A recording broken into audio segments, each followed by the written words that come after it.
Bonjour à tous et bienvenue sur la chaîne Techno 01net. Votre actu high-tech, c'est tous les jours et c'est chez nous, bien sûr. Les ventes de PC se portent mal, de plus en plus mal, on fait le point.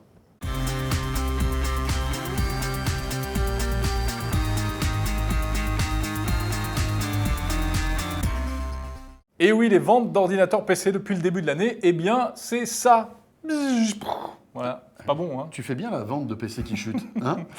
Voilà, C'est beau. quelques chiffres, entre 11 et 13% de baisse Quand sur même. les 3 premiers mois de l'année, selon les différents instituts de Par rapport à sondage. l'année dernière, en fait. Exactement. Ouais. En fait, on est passé sous la barre des 80 millions d'ordinateurs vendus, et c'est pas beaucoup. Oui, alors pourquoi? Eh bien tout simplement parce que le PC est concurrencé par d'autres races d'appareils high-tech.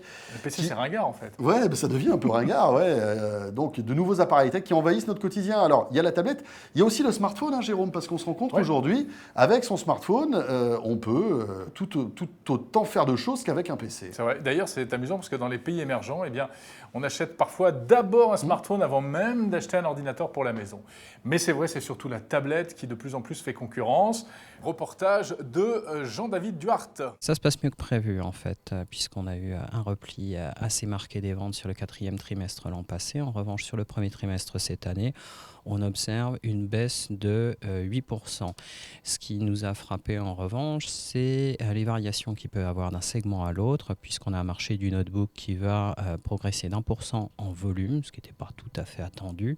Bon, de l'autre côté, on va avoir des ventes de desktop qui vont reculer de 16% et des ventes de netbook qui reculent de 42%.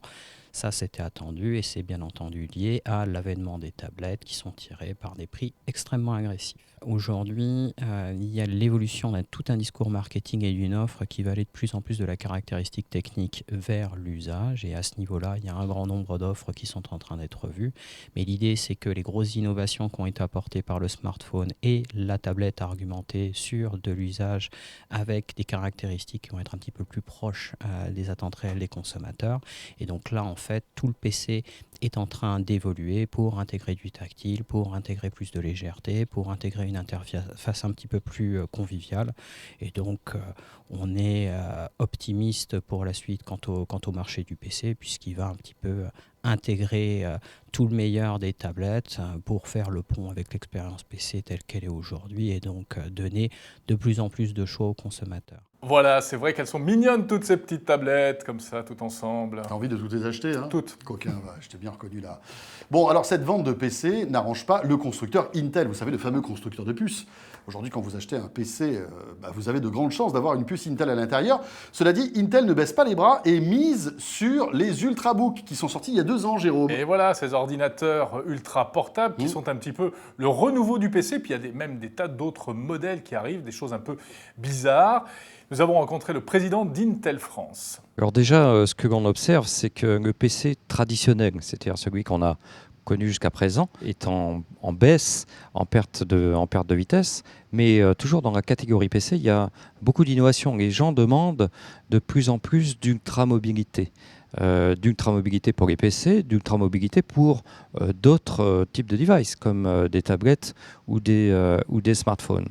Le PC évolue vers l'ultra-mobilité, donc des notebooks qui sont de plus en plus fins, qui ont une autonomie de batterie de plus en plus importante. Donc on appelle les ultrabooks chez nous. Et les ultrabooks sont vraiment le relais de croissance pour toute l'industrie du PC. Tous les fabricants arrivent avec des solutions qui leur sont propres.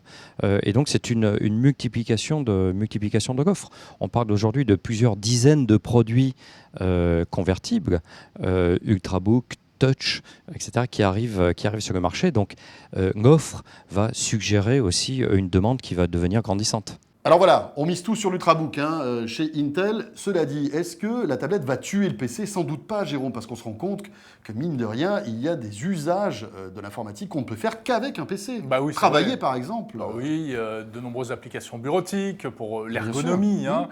Et puis pour la puissance, eh bien, si on veut faire du montage vidéo, Du jeu aussi. du jeu vidéo, il faut encore un bon gros PC. Mais c'est vrai que eh bien, le PC, c'est plus l'outil indispensable pour tout le monde. Pour aller sur Internet à la maison, une tablette fait bien l'affaire. Voilà, et effectivement. la plupart du temps, quand on se connecte, c'est pour aller sur le web ou voilà, checker ses mails, etc. Et ça, on peut le faire depuis une tablette, tu as bien raison. Et c'est un peu un tournant en fait, hein. On est quand même là aujourd'hui à un véritable tournant en termes d'usage de produits connectés. la chaîne Techno 01net, toute l'actualité high-tech. On sera là demain, bien sûr. À demain. Salut à tous.